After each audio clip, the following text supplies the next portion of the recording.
Welcome to the channel and welcome to this game of Warhammer Age of Sigmar 3rd edition. It's 1,000 points of Flesh Eater Courts versus Nighthaunt. We are in the realm of Shyish. The unfortunate inhabitants of this townstead in the realm of Shyish have been living a terrifying life, a terrifying existence, because the Flesh Eater Courts of one of the twisted former nobles of this land have been in residence next door. And every night they board up their windows and lock their doors and pray they will see the next day. Their village has been gradually destroyed over time, ritual sites raised, and occasionally they do their best to raise a barricade and reinforce it each day, but often to no avail. When they wake up, they discover whom didn't make it through the night, who ended up on the feasting table of the deluded Flesh Eater Courts. However, they are about to be embroiled in a far, far deadlier conflict event. See. It was all thematic to that point. It's about to get a lot more deadly for them, as the Lord Nagash has sent his servants to bring this particular former noble to heal. So the spirits of the Nighthaunts will be rising through this graveyard and attempting to bring in the Ghoul King. The noises on this night made outside in the townstead will be terrifying beyond belief, and these poor citizens may or may not survive to see another morning, or they may end up as an adornment on the king's throne of the Flesh Eater Courts. And I'm joined today by Immortan Joe. Say hi, Immortan Joe. Hello, Morton Joe. No, hi. Not hello. Hi, Morton Joe. Thank you. There we go. So you brought your Flesh Eater Courts to play today. I did, yeah. Yes. So tell me about them, because you've got a long narrative for these guys. I saw it on the Discord last night. It's really cool. Yeah. So the whole thing. If you don't know about the Flesh Eater Courts, they are, at least were, nobles and knights, ladies, lords. Not so much anymore. So the house that I'm doing today is House Avachenko, and they have fallen mightily indeed. Unfortunately for the people here, they're going to get munched on by them. You see, the people of this village might eventually become a snack. Yes. Yeah. Yeah. Well, these Flesh Eater Courts, they think they are. They think they're noble, as you say, noble lords and ladies, and they will go out on hunting forays. They will, in their mind, they will be on a hunting party, riding their horses, riding with the hunting dogs, catching boar, stag to take back to the feasting table, where they will sit upon high table, and as the serfs feed on the umbles, and they feed on the prime cuts of their prey. So you'll see shortly that the king has brought along with him three of his retainers, which will be leading a group themselves. They might not look like it, but they are noble warriors riding mighty steeds. In their minds. Sorry, in their minds. But and only in their minds. So very much from the perspective of the population, who are in fact the stag and the boar and everything else. Yes, they don't see them that way. No, in fact, they don't say "Morning, my lord." Definitely not. Well, less of morning, my lord, and more of "Oh my God, run!" Yes, more sort of ah. So yes, Joe is playing with his Flesh Eater Courts, 1,000 points. We'll take a look at the army in a minute. I am playing with the Nighthaunts. We are playing open play. So we have an open play scenario. The map, which doesn't have a name, just a number. We're playing with map number 3, which I'm sure tells you everything you need to know.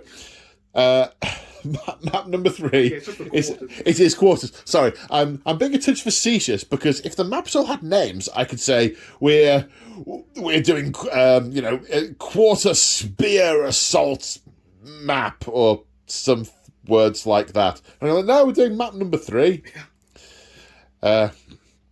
Yeah. So this is table quarters. This is the table quarter of the Flesh Eater Courts. And this is your, what's it called? It's not a seat of power, is it? Throne. The Charnel Throne. Nice. Let's get some close-ups of this gruesome little, That's the chair at the top of High Table. It is.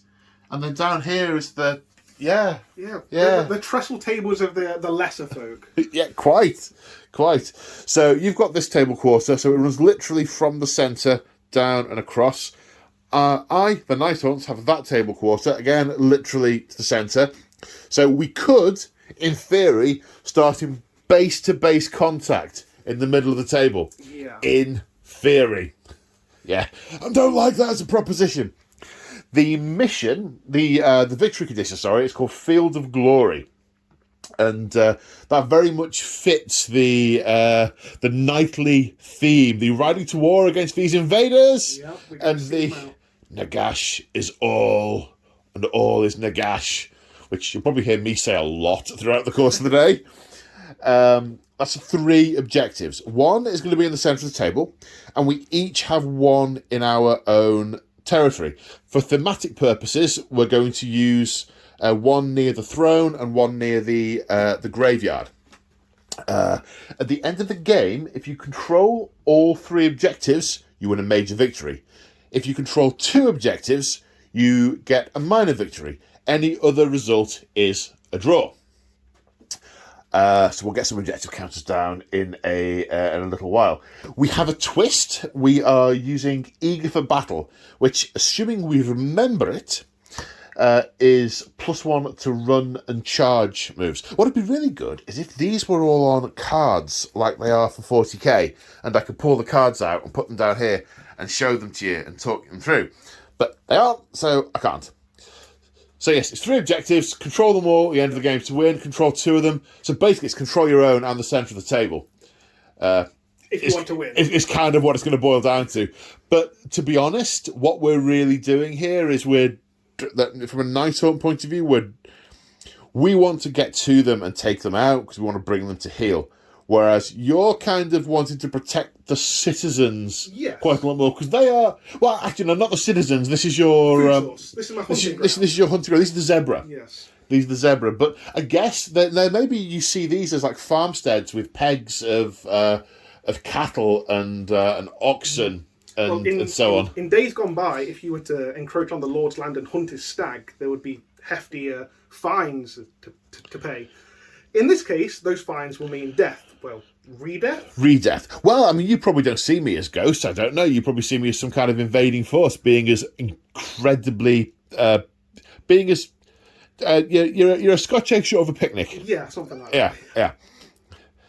Yeah. So, and if one person comes in and poaches, there's a hefty consequence. If an army rolls in and threatens your entire domain... heftier consequences. More than likely. In fact, we might have to burst open the menagerie and get something a little bit bigger. Perhaps a griffin or a few pegasi. Indeed. I suggest, my lord, you deploy violence. Thank you, Scoggins. I wholeheartedly agree. But I didn't ask for your advice, so slap. Fetch me my steed. And by steed, I mean dragon. Sorry. Okay, let's go and take a look at the armies. Okay, so here we have just under 1,000 points of Nighthaunts. So, so ghosty. So what have we got? What are we looking at? Well, actually, firstly, I think maybe if I talk through the Nighthaunt battle traits, the aspects of the ethereal hosts. So these apply to the whole army. So 1 is the Aura of Dread. Enemy units suffer -1 bravery if they're within 6 inches of a Nighthaunt unit. They are Deathless Spirits. Whilst they are within 6 inches of a hero or the general, I can't imagine a scenario where the general isn't a hero, but I guess it could happen. They will shrug off wounds, any wounds or mortal wounds suffered on a roll of 6+. They have a rule, from the underworlds they come. So any unit can deploy effectively in reserves and appear on the battlefield up through the ground anywhere within as long as it's more than 9 inches away from the enemy, and as long as it happens before the 4th battle round. So you can't just use them to leap on objectives in the 5th battle round, basically. But there doesn't seem to be any restriction on how much of the army can do that or can't, or so on. So yeah, that's super nice. They feed on terror. The heroes, which are these two chaps in the front, who I will talk through in a bit, if an enemy fails a battle shock test within 6 inches of one of these guys, they'll gain a wound. Ha ha ha ha ha. And one of the most interesting special rules is the Wave of Terror. If they roll 10 plus to charge, 10 or more to charge, then they instantly get to fight at the end of the charge phase. And they are again choosable in the fight phase. They basically get a free extra fight, which is super nice. And the general of a Nighthaunt army also always gets that access to a command ability, the Spectral Summons. At the start of the movement phase, obviously spending a command point, you can pick up a unit from anywhere on the board and deploy it within 12 inches of the general, as long as it's more than 9 inches away from the enemy. So that's really nice to move things about, should you need to. The army also is all ethereal, and I think they can all fly. I'm looking at, I can't see any that can't fly. I still have the fly keyword, so they can fly over terrain and so on. But ethereal means their saving throw is never modified by the rend characteristic. So it is what it is. Most of the saving throws are 4+. Apart from the chain rasps, which are 5+, but I think I'm right in saying that everything else is 4+. So in terms of the actual units, we have a Spirit Torment, who is a hero. Character might be more appropriate. An anti-hero who's special, and he's accompanied by 2 chain gasps. Now the Spirit Torment, actually let's go through his stats. The Spirit Torment has an ability called Nagash's Bidding. That means that Nighthaunt units that are wholly within 12 inches of him can reroll hit rolls of 1. Now, these guys extend that. So if they are within 12 inches of him, then any units within 12 inches of them can use that ability from him.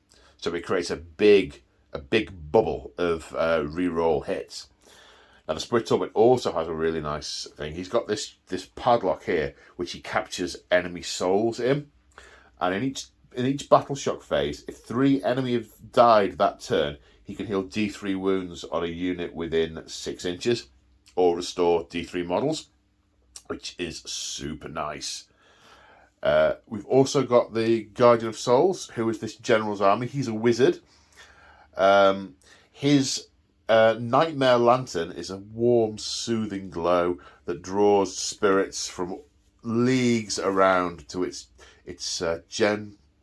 gentle, comforting light that gives everyone +1 to wound rolls whilst they're holding within 12 inches of him. Bathing in ethereal light. His unique spell is Spectral Lure, which cast on a unit within 24 inches, and they heal D6 wounds or return D6 wounds worth of models to the unit. On any summonable unit, which is basically the army apart from the character. Now, his artifact of power is the Beacon of Nagashazar, which basically adds 3 to Spectral Lore casting. So whenever he casts that spell, he's going to be healing or returning D6 +3 models to a unit. Nice. His other spell that I picked from the lure is Soul Cage, that you cast on an enemy within 12 inches. They can't retreat and they always fight last, which might be relevant. A lot of the others didn't. I thought I'd try that one. Let's give it a go. It's the first time I'm using this guy, so that felt kind of cool to give that a go. His command trait is the Lingering Spirit, which gives him +1 wound. There were a whole bunch of other ones, but they didn't seem that good for a non-combat general, or a general whose focus isn't close combat. And others only affected enemy units that don't have the death keyword. So not so much there. So that's him. Right, what else do we have? We have, at the back, we have a unit of 20 chain rasps, led by a Dread Warden. A bunch of these units have got special abilities, like additional rolls to wound, or re-rolls, or re-roll hits. I'll cover all the specifics when we get to it for the individual unit, because we could go through it all here, and I won't remember until I get to it, and you may not either. So we'll cover those at the time that they become relevant. So yes, these are the souls of murderers and all-round nasty folks, pitiful souls just forced into eternal service. We then have the Glade Wraith Stalkers. These are hunters whose glaives always point directly at the heart of their next victim. They're accompanied by a drummer, which means they can retreat and charge in the same turn. We have Grimghast Reapers. The guy at the front is the champion who has, I think it's called a death knell. I will have to check that. It's a special weapon that does stuff. The others all have the scythes, which I think they get bonuses if the enemy unit's larger than 5 for the choppy scythy. But again, look that up. And then we have the Bladegeist Revenants. Now these guys are former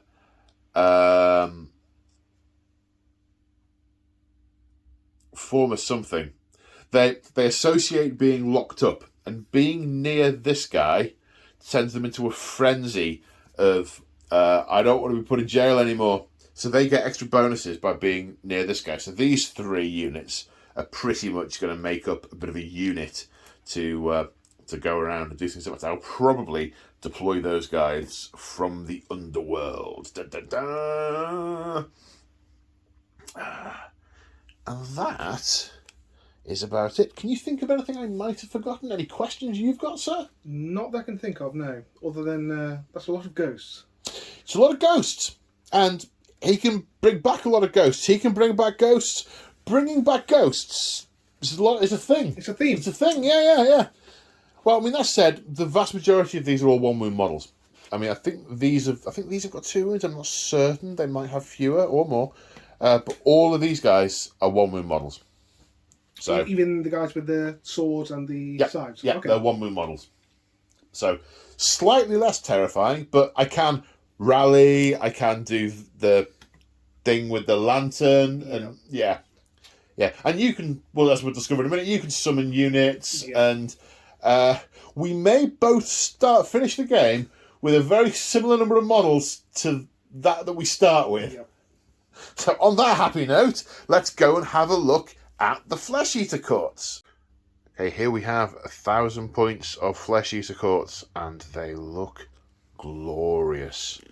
The first thing that I notice is the way that the peasants have lined up in rank and file, and the units that believe they are cavalry are in wedges to drive their lances through their opponents. I think that is gorgeous, and the red wings contrasting with the pale flesh, and these are lovely, mate.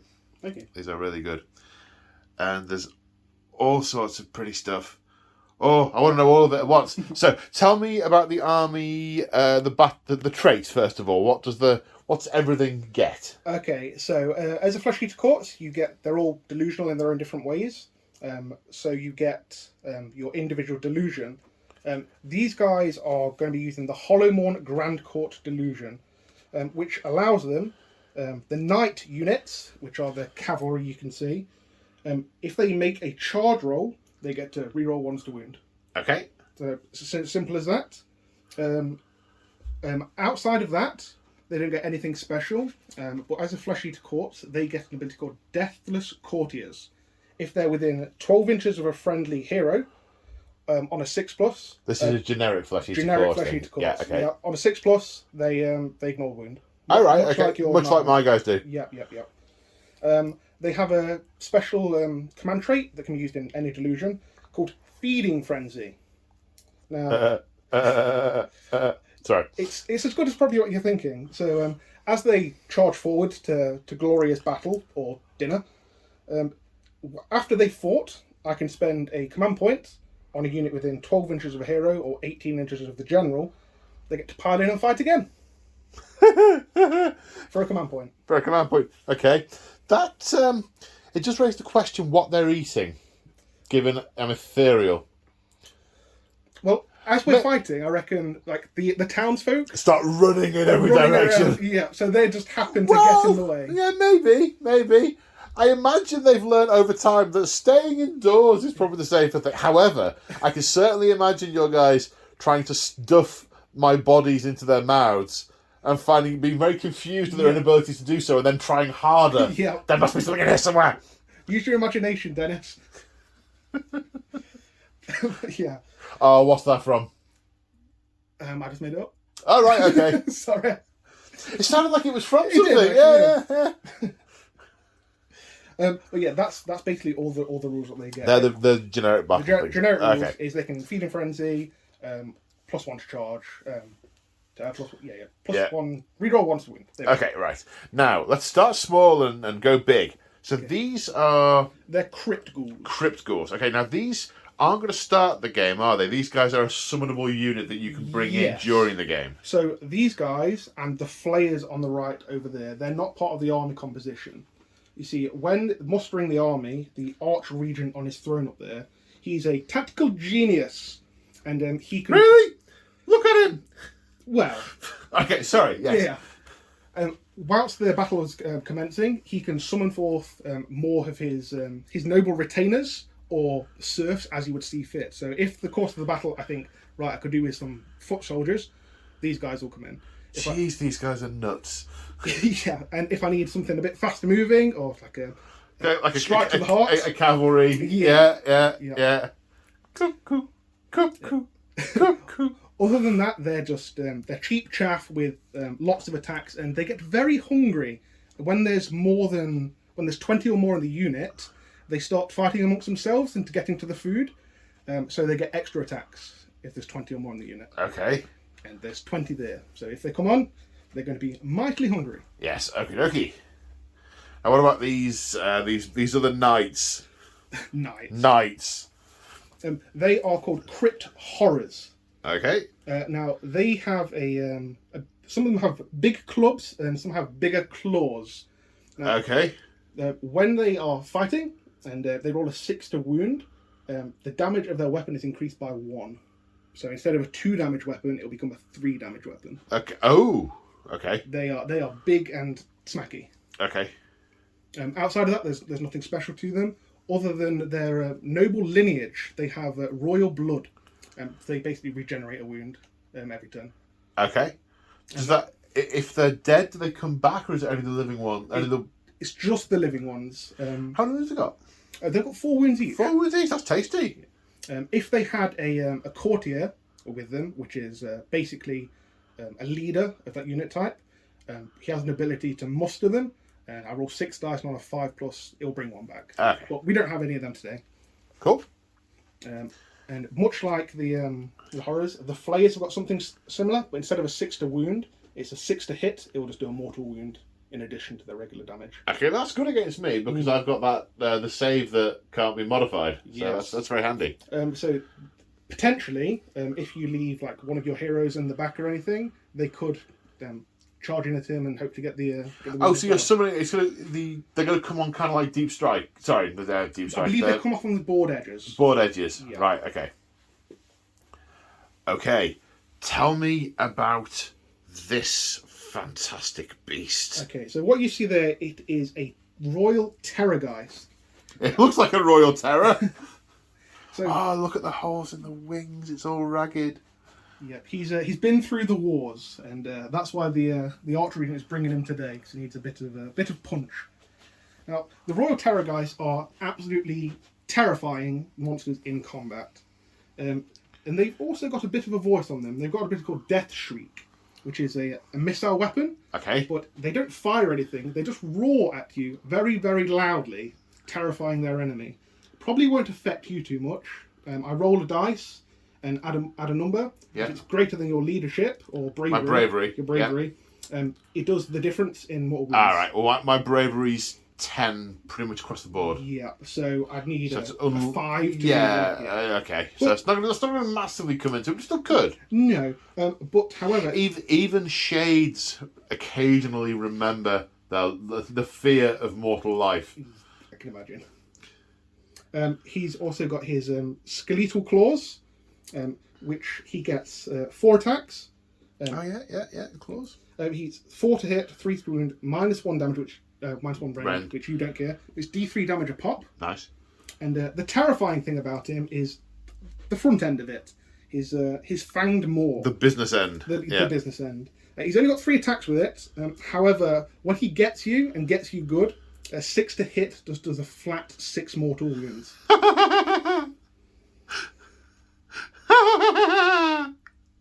Which is going to hurt. Yeah. No. I was thinking, how many one wound? That's all right. Of course, wounds wrap over because we're playing AOS, so he'll just like eat 6 ghosts on a roll 6 to hit. Yeah. Ooh. Failing that, if you didn't get the 6 to hit, it does D6 damage again. Ooh. How many points is he? Roughly? Almost 400 points. Yeah. Okay. Yep. Got it. And looking at him, he's like I said, he's been through the wars, so he's also infested. And now, nice. When he is slain, or if he is slain, I should say. I'd go with it. He explodes in a miasma of ichor and gore, and tiny bats fly out of him, dealing D3 mortal wounds to every unit within 3 inches of him. Every non-crit goal unit, or just every It's just unit? every unit, I believe. Nice. And he's part of the Royal Menagerie, which allows him to heal D3 wounds if he's within 6 inch of the leader. Just like every turn? Yeah. Okay, cool. Speaking of which, perched atop his throne... that is the abhorrent Archregent. His name is Krukesh Avachenko, of the noble line Avachenko. That probably doesn't mean anything to anyone else. He's just a flesh-eating monster. That's who he is. That is who he is. To right. him. Now, because he's part of the delusion that I've chosen, he's got an artifact called the Corpse Fin Gauntlet. Now, basically what that means, when he charges in, he picks a unit within an inch. On a 2+, he just does D3 mortal wounds to him. Nice. He's also a grave robber, which I think is thematic in this one against the grave. He's not robbing the grave. He's picking up the dead boar that he's slain with his lance off the floor. Tomato. Yeah. Which basically means he gets to add 1 to his attack characteristic and damage characteristic with all of his weapons if he's within 3 inch of a hero with an artifact. And he is himself within... So against your guys, if he's fighting your guys with an artifact, his weapons will be +1 attack, +1 damage. Oh. So he covets what you have. Probably in his mind, you have stolen it from Why him. does he want the lantern of Nagash's? He doesn't like Nagash. This makes no sense. Maybe he wants to sever the connection that you have to Nagash. Get rid of it entirely. Yeah, that works. Yeah. Go with that. And we've mentioned before how he can summon units in. Yep. He is the one that does so. He gets to summon Imperial Guard. So he can either summon in the ghouls or the knights. Or guys with las guns. Yeah, definitely. Now, he's also a wizard. Yes. Sorry. In that he can cast magic spells. He's got the basic Arcane Bolt and Mystic Shield, like every wizard does. But he's also got a unique one called Ferocious Hunger. He gets to target a flesh-eater court within 24 inches of him. Yeah. And if it passes, he grants them D3 extra attacks. Per model? Per model. So if that goes on these guys, and he rolls a 3, that's an extra 60 attacks off his spell. Okay, we'll be having none of that. Definitely trying to dispel that. And if you notice next to him, he also has the Chalice of Usharan, which is a endless spell, which he summons from the ethereal. Now, this spell, as you can see, it's billowing clouds of blood, because whenever a unit dies near it, a charge gets added to it. And for every charge, I get to roll a dice. On every 4+, I get to heal a wound, or bring back a 1 wound model. Yeah, okay. So I mean, it's got blood, and it's basically feasting off souls. They are the currency in the mortal realms. Absolutely. Yes. And that's pretty much the army. Does he have a not warlord trait? What are they called? Oh yes, it's the Corpse Fair Gauntlet is his relic, and the Grave Robber is the extra attacks and damage against your guys. That's his trait. Yeah. Okay. Oh, tell me what his throne does. Okay, so the ability to summon your units in, you have to pay a command point. Okay. But if you're within an inch of the throne, the charnel throne, it's free. I don't have to spend a command point. If you're within how far of the charnel? If you're within an inch. So if you sat on him, basically. Yes. You can actually garrison the throne with a model with 8 wounds or less. He has less than 8 wounds, so he can basically be on the throne and do that ability. Nice. For free. Can you do that every turn? Just the one. You can only do it once per game. Once per game, all right. But if he had some lesser nobles, some Ghoul Kings, they could do it once per game as well. They could do it as well. Yeah. So if you had like 3 Ghoul Kings, superb. Oh, I can see a bigger game. Oh yeah. So it's an interesting army. Yeah. It's an interesting army to build for, because you can't just go, let's buy 2,000 points. Like, oh, and I need to buy 1,500 points to summon in. Ghouls, yeah. Or you could just wait till the other ones you've got die. You could pay for them, and they could die. You just bring them back. That would be the sensible man's choice. Wow. Okay, I am really looking forward to this, and at the same time, faintly terrified. So, anything else to go through, sir? No, I think that's it. Superb. Let's go to deployment. So here we are after deployment, and the I was going to say flesh tearers. Well, you wouldn't be wrong.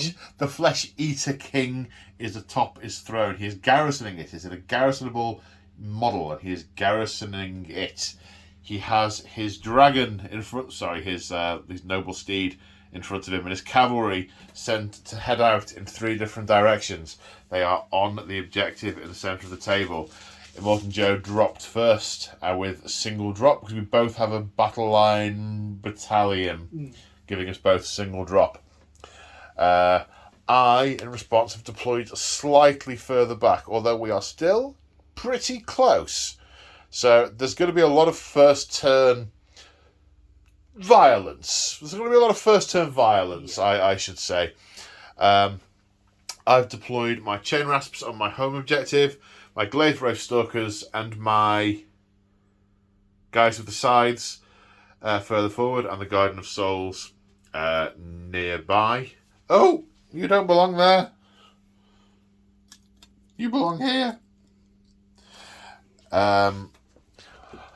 My other units, my Spirit Torment, my Chain Geists, and my Blade Geist Revenants, they are all appearing from under the ground somewhere during the course of the game. You'll notice that the objectives are now 2 different colours, because I control this objective and will if I move off it, and Joe controls both of these 2, and will continue to do so if he moves off them. Yeah. And if they change hands, we'll change the colour of the tokens throughout the course of the game. Anything to add, sir? No, I think you've pretty much nailed it. Okay, shall we roll for priority? Yeah, let me grab a dice. Yeah, best of luck. Look at you 2, sir, after you. Ooh. 6. I like the fleur-de-lis. That's not because these are Sisters of Battle dice, that's because these are knightly dice. Indeed. Yeah. Wow! 2. Would you like the first turn, the first battle round, or hang on, go first or second? Yes, I smell blood on the air. So How? let's go first. Well, I'm sure there are people in here somewhere. Okay, so you'll get 2 command points, and I'll get 3. So let's go on to Flesh Terror Court, turn 1. So at the end of the movement phase, stuff has happened. So let's talk through the hero phase. So first off, we both decided to try and generate extra command points. Yep. We both failed. There was a spell cast on these guys, which was Deranged Transformation. I forgot to mention it in the overview, but basically their movement is increased by their wounds characteristic. Right, yeah. So they've super moved lots of extra down the side, which is really good. You spent a command point on the dragon to give the dragon. He gets to run and charge in the same turn. What's the command point called? I will tell you. If you hold very momentum, it is a Command ability, I should say. command called Ravenous Crusaders. Ravenous Crusader. Are you going to tell him no? Okay. Well, in a moment, I'll try. Best of luck to you. Yeah. You also, because you can cast 2 spells, which I've not seen in any book yet. You can cast 2 spells, and the second one gave this guy an extra D3 attacks. wound. Attacks. That was called something. It had a name. And you roll a 1 for the D3, so it has an extra attack on all his profiles. These guys made their way out of the ruin. The guys who've sort of come over this bit have been slowed down by about an inch coming over, but the guy can sort of fit through there. But they've stayed together in their formation because, cavalry charge or something like that. Okay, so after the dragon came very close, I spent a command point to try and redeploy the...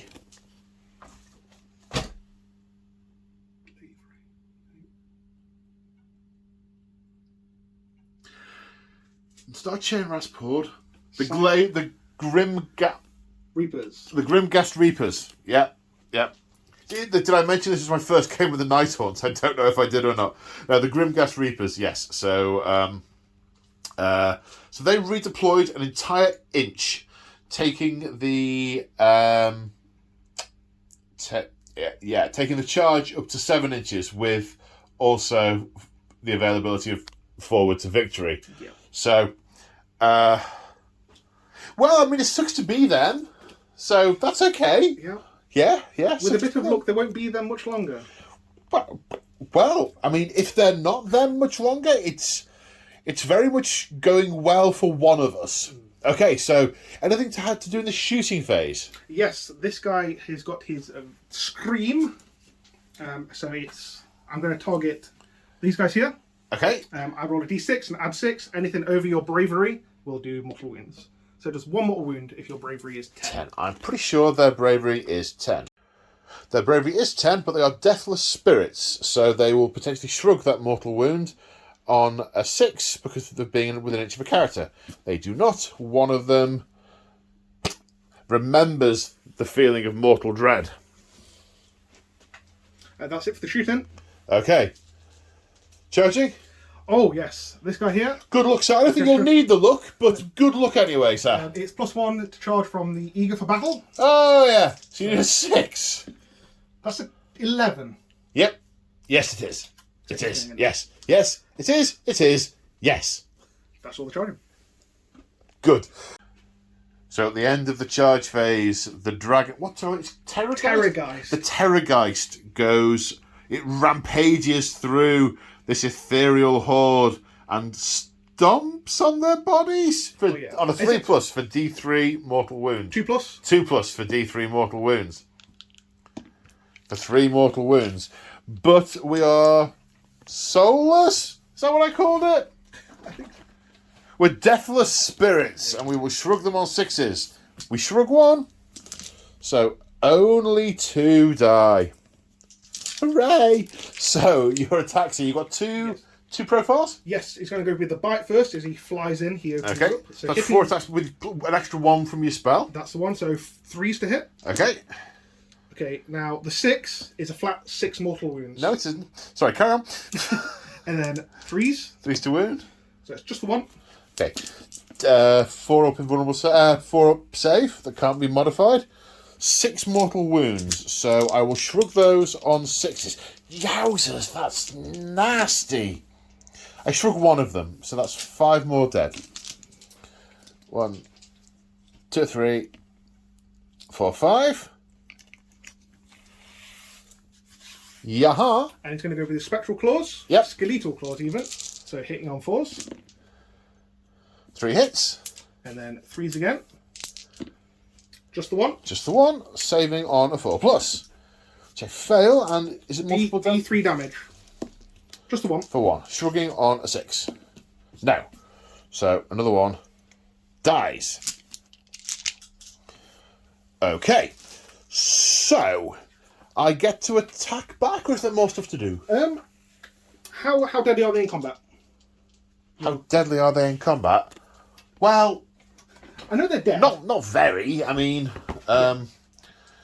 Grimghast Reaper. So let's have a look. So, the guy with the scythe has got 2 attacks, 4+3+1 damage, -1 rend. The Death Knell is 1 attack, 3+3+1 rend, 2 damage. No, we'll leave it there. Okie dokie. In which case, the slasher scythes, 2 hitting on 4+. No. What? Hang on. I just want to work out what buffs I've got from being stood next to the Nightmare Lantern. Rerolling, adding 1 to wound rolls. Okay. Very nice. And then the Death Knell. I'm going to clonk you with a bell. Yes, I am. +1 to wound rolls. So wounding you on a 2. Yes. -1. Okay, so 5s. Nope. No, 2 damage. Down to 12. Down to 12. Okay. He's a wounds taken guy, isn't he, though? Because of the way his profile. Okay, so he's taken 2. Frustrating. Everyone I know is sighs and is frustrated by that. I know why they've done it. It's to differentiate between 40k. But really? If it's not broken, why fix it? Yeah, indeed. Okay, so battle shock phase. I'm going to spend one of my juicy command points to keep them in place. Sounds good. Because he can heal them, assuming you don't dispel the spell and all of that stuff. With a bit of luck. With a bit of luck. Okay, so Nighthaunts turn 1. Okay, so after the command phase, or just during the command phase, we've both attempted Heroic willpower. Heroic leadership. And neither of us has managed to create a command point from that. We're now coming on to spellcasting. We've just determined that the what is his name? The Abhorrent Archregent. The Abhorrent Archregent. Yes. Okay, the Abhorrent Archregent is in dispel range, unbinding range, which is good. So we're going to attempt Spectral Lure, because I want to try and put this unit back, basically. So it casts on a 6 to 10. You are in unbinding range, so Let's go with it. No. So it is cast. It's D6 plus 3 because of the Lantern of Nagashazar for 3. So that's putting 6 back. Okay. So after a very, very, very, very long movement phase, this is what it looks like. To the easy bit, they ran. They used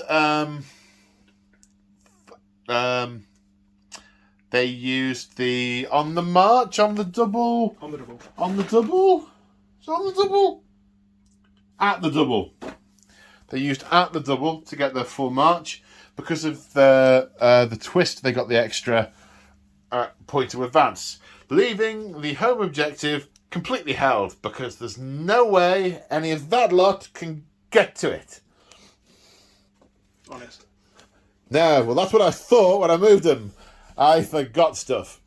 These guys are pointing their spears at the hearts of those deranged abominations, intent on skewering them. Now, this is where there was a lot of thought and a lot of measuring and a lot of, what do I do? Do I move him out the way? Do I bring him closer? Because they've got to be wholly within, and he's got to be that, and he's got to be the other. So I decided in the end, after much deliberating, I decided, blow it. It'll be a laugh. Let's see what happens.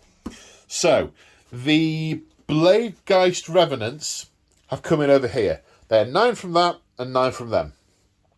The Spirit Torment has appeared here, and the Chaingeists have appeared here, and the Warden of Souls has moved over here. Now, if all of these dominoes fall, the Bladegeists will get in a charge to the dragon, the Terrorgeist. Thank you. Please do keep correcting me. and be wholly within range of his ability, which they need to be wholly within 12 inches to get some rerolls to hits. They'll also then be within range of the lantern to get +1 to wound. And this unit will be in range of the Spirit Torment's ability, because these extend the range to 12 inches after they pile in, because currently he's too far away, but he can pile in towards the warming light and the terrifying... I mean, he doesn't want to come this way. They're scary. That's why they're more enthusiastic. They don't want to be locked up. But in theory... in theory, that's what's going to happen over here. I think that was everything. And then, of course, what's left will get mugged and brutally murdered by all this stuff and all the summonable units and all that good stuff. But it's going to be a laugh. Yeah. It's going to be a laugh. For now, everything's going well. Yes. Before the dice have been rolled, the plan is flawless. There are some shooting attacks, but these guys are out of range. Oh, maybe if I check the range. Should have checked that. I thought, no point checking the range, because the dragon, the Terrorgeist. That's the one. Thank you. However, you might be in range of this guy. Not in range of that guy. That was easy. So there is no shooting, only charging. So the Blade Geist need a 9-inch charge. What I miss? There's nothing, I was wondering. All right. 9 inches. Good luck. Thanks. Forward to victory. You can cut the air with a knife. And that's an 11 to charge, which means that the ability I've got that is called Wave of Terror means I fight immediately and then can be selected. So that happened. So I'm going to move those in a second. No, move those now, and then we're coming on to Monstrous Rampage. Okay, so having moved them, we will also having a chat about the way things work. And of course, I remembered that these guys only have a 1-inch range, so putting them here in a clump to keep them in range of the Spirit Torment wasn't really going to do me much, because I only have a couple in the front line. But because I got such a large charge roll, I'm able to Get more of them in. I can get more of them in. So I've elected to have more of them in without the rerolls. And we have been talking about command points that I said I was going to spend, but I've just remembered I spent it on Forward to Victory. So there's not a lot of point. There's no point in roaring at all. Because you were saying about, because of your bravery being very high, there's not much point in roaring. There's no point in roaring because I haven't got any command points left. So I've just remembered that, so my apologies. So you've elected to stomp, haven't you? I'm going to stomp, yeah. And you're stomping these guys, the ones that just charged. I don't know if I can do it yet, though, because this is the charge phase. It's the Monstrous Rampage happens at the end of the charge phase. Okay. However, just let me check. I think it might say that I fight. Wavy camera. I think it says I fight immediately. So I think this initial fight might happen, but is straight away. Therefore, not the end of the phase, because I've got other charges to make. Yeah, fantastic. Okay, and that was called Wave of Terror. Fight immediately. Okay, so this does happen straight away. I'm glad we just remembered that, because otherwise I'd have forgotten my other charges. 2, 3, 4, 5, 6 guys. Okay, so he's going to hit on 3s. Because they're within range of the lantern, they are going to wound on 2s. On at 3s, take out the misses. Wounding on 2s. Oh my word. That is a hefty 11 with 1 point rend. Okay, I believe that's 11. So 7 5s and 6s. Yeah, so 2, 4, 6, 8 wounds. So he's taken 10. I'm going to put them around here. I don't trust that I can get to this without, certainly not enough to manipulate it with... So he's taken 10. Yep. Out of his 14. I think I might do it, you know. I reckon you will. Very nice. OMG! Right, so we do have another charge from the... Glaive Wraith Stalker. Glaive Wraith Stalker. Oh, good man! Not even your army. The Glaive Wraith Stalkers. Can't see past the wing. I haven't measured it, but 10 will do it. That's another fight. That's another fight. Oh, man. I'm kind of feeling sorry now. So they've charged, and they instantly get their Wave of Terror ability. They have 2 attacks each. They also have their ability, the Point of Death, which means they reroll failed hit rolls when they charge. So, yeah. So 14 attacks, hitting on 4s with a reroll. Oh, gee whiz. These guys wound on 3+. That's, yeah. So that's 7. 7 at no rend. No rend. So 5+ save. So 4. You've got a 6+ shrug, haven't you? if I'm within 12 inches of a hero. You don't have a 6+ shrug, have you? No. No. So 1 goes down. Yep. And 1 takes a wound. I thought there were 4 each. They are 4 each. You rolled 5 wounds. I thought it was 4. I'm pretty sure I thought you had 2 saves. Well, let's check the footage. Check the footage. So we checked the footage, and it was indeed 5. One of the dice I saw, I thought was mine. Therefore, it was one that I'd rolled earlier and swept out of the way. So as such, I've switched colour so that we don't do that again.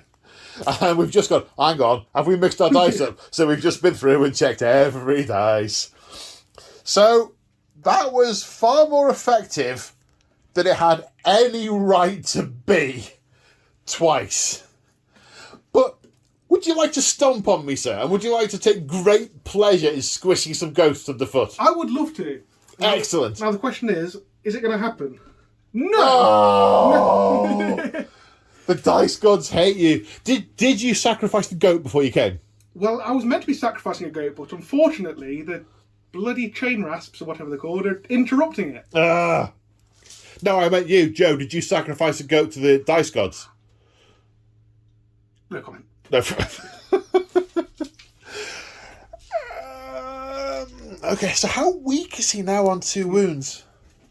Considerably, I think it would be the right term for it. How much damage does his thing do if he hits now? Is it still 6? Or It's is still that 6. So if you roll a 6 to hit, you're still taking out 6 models? Yes, and don't forget he still has the spell from the Archregent, which is still in effect. So he'll have an extra attack. That's an extra attack no matter what. Yes. Trying to think, do I want...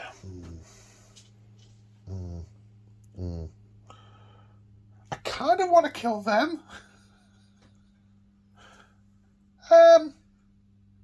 He's going to die regardless, just a case of whether he messes up a unit first.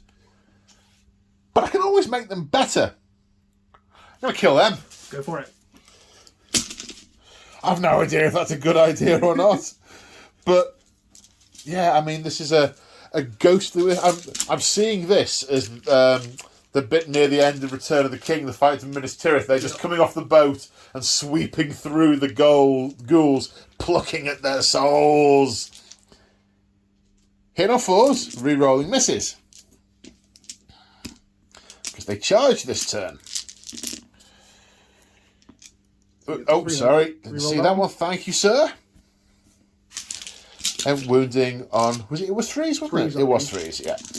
Okay. So that's 4 misses.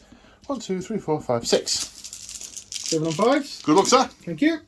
Oh, that's a all bit right. healthier. 3 wounds, unfortunately, does kill a ghoul. Okay. Right, so, and this is one thing I really like about AOS. We now go to your attack. None of this, everyone charged, therefore, it's all me, all me. I really like this. Okay, so let me just double check how many attacks he has for you. Okay. Let's take a brief pause whilst we check the stats. Okay, so looking at the profile of the Terrorgeist, turns out that the big nasty jaw doesn't degrade. So that I'm regretting my choices. So the claws have got 4 attacks, but the jaw has 4 still. Yep. And Okay, so all of them are going to go into the nastier ones. The nastier ones. So these are the claws first. Okay. Oh, I don't have any command points left to make them not run away. They've already had a command issued to them. It's per phase, isn't it? That was instruct. Yeah. Okay. Well, we'll get back to you on that. Okay. Hitting on 4s and 3s with the claws. Yep. That's cocked. No, that was clearly a 6. Sure. I can see it. 1 Yes. to wound. Oh, 6. No renders irrelevant. 4 up. No damage. D3. Okay. For 3. For 3. Splendid. I do, however. We are deathless spirits. I could shrug them on 6s, but we don't. So that's 3 of these. Jambred dead. What? Deader. Re-dead. Re-dead. Re-dead. I like that. Yep. I think these guys are pre-dead. These guys are dead, and they bring them out. They're re-dead. Yes. Yeah. Okay, works. Yeah. All right, let's go for the bite and. Okay, so you want to see 2 6s? I do. I want to see 6s. And the unit is wiped. Okay. This That's a 1 6. 6. That's a 6. Unfortunately, I don't roll as a wound, but so we need 3s for this. 3s, yep. So there's 1. one. D6 save of a 4 plus, which I make. It was a flat 6, wasn't it? Flat 6. Okay, I shrug them on 6s. No, I won't. So that leaves 1, 2, 3, 4. 5. It was 6, wasn't it? Yep, 6 die. Did you roll 6? Yeah. No, you didn't roll a 6. It was an automatic 6. So that's 9 dead. On a 2 wound model. Yeah. Definitely regretting my choices, because they were 200 points. Past tense. I could roll a 1 on my, adding my bravery to them and survive the battle shock, but I don't have a command point. Okay. Right, I guess the remaining blade guys will go next. The dragon can't fight twice, can he? No, he's not in range. He's not in range with the guy. However, he explodes in bats when he dies. Yes, I did remember that. You mentioned that, and I did remember it. Sorry, there was a bit of beard over the camera lens. I'd probably be doing that all day. I want this guy to kill him. However, he will get his rerolls because he is now wholly within 12. The benefits of having silver lining. So hitting on 4, hitting on 3s. So 1 reroll. With a reroll. 3 hits, wounding on 2s because of the lovely lantern. -2. No, sorry, -1. Okay, so 2 dice, 2 dice -1. Okay, so he goes down. Okay, he goes down. And he explodes for D3 mortal wounds. Just the 1. What's the range? 3 inches. 3 inches. Okay, so both the units that are in a fight with him. Yep. So, this guy, does he shrug it? No. So that unit, the good news is I don't have to worry about the bravery test. Yes. And does the other unit shrug it? No. So they lose 1 as well. And then he comes off. Yeah. Wow. Okay, so the Terrorgeist is taken out, but it is at the cost of my elite Bladegeist Revenants. With the benefit of hindsight, definitely a mistake not murderizing it first. However, we will see, because the Crypt Horror. I was going to say Crypt Ghoul, the Crypt Horror is about to go. So you was telling me you've got some shenanigans to do. Yes, so because he's within 18 inches of the Archregent, he wants to please him, so he gets to reroll all of his hits. Ah, right, he's playing up to the crowd. Absolutely.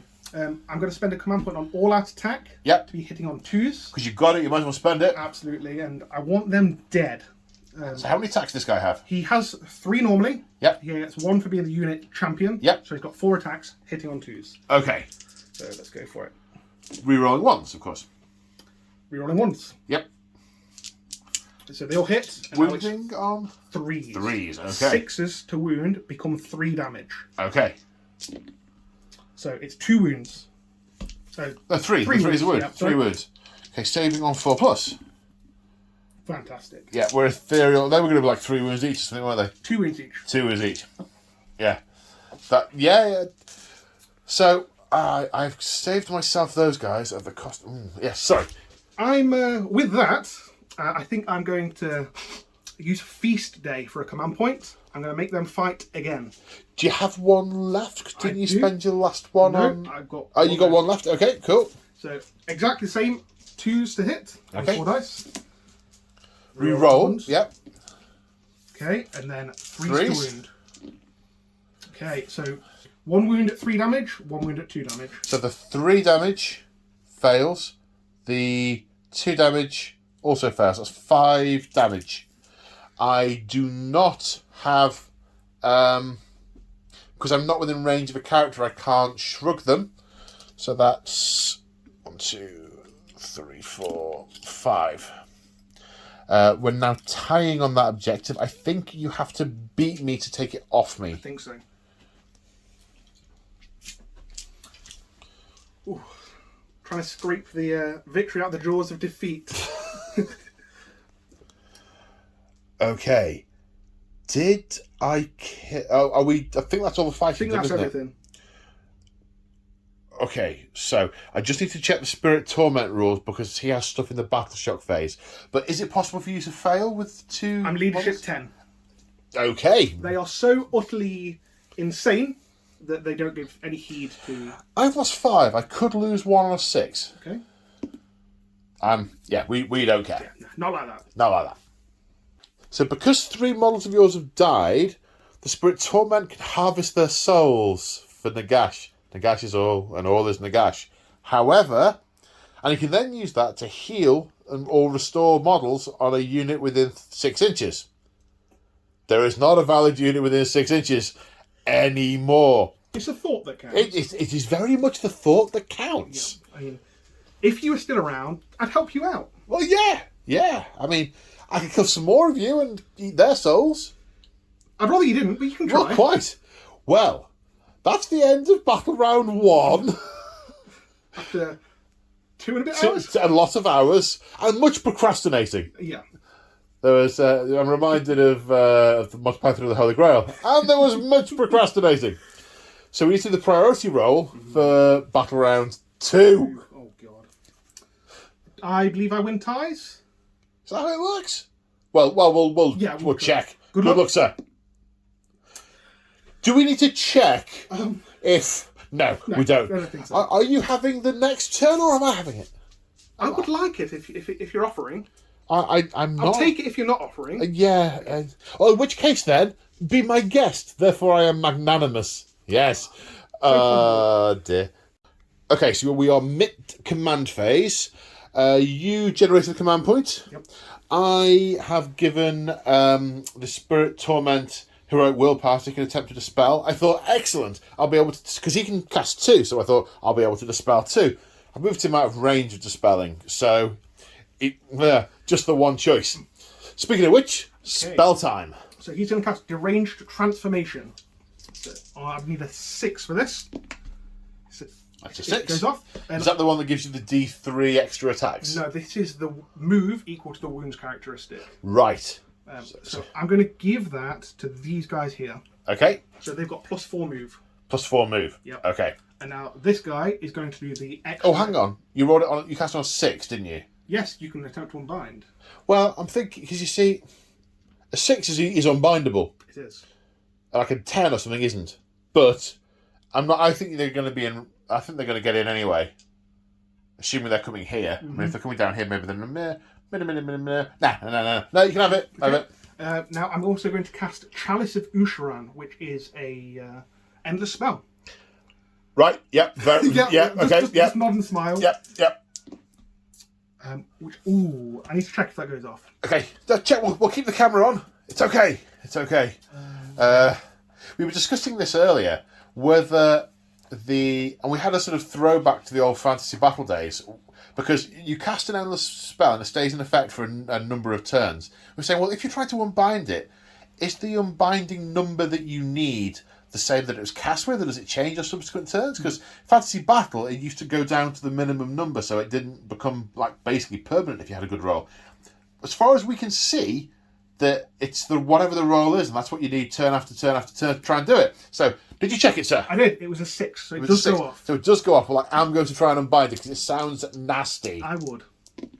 It's 8. It is unbound. Congratulations. So you can't. It's done now, isn't it? Yes, the spell isn't cast. I can attempt to cast it again. Boo. Okay. But the less amount of time it's on the battlefield, the better for you. Yes, this is true. I'm going to attempt to unbind it again later. Yeah. Yes. But once it's on the table and I subsequently unbind it, it's gone then, isn't it? My understanding is I can summon it again. Now, I think you need to have paid for it twice to do that. Let's check this. Okay. This is important. Right, yes. So the thing that was nagging at the back of my brain was something that I had misread. So basically, you can attempt to... Once you've paid for it, you can attempt to summon the endless spell basically once per turn, is basically the gist. Which I didn't realise. Now it makes me look at endless spells with a new light. A shiny new light. Some of them are really, really nice. Yeah. Like when you're at school and someone goes, oh, it's a trip to the zoo.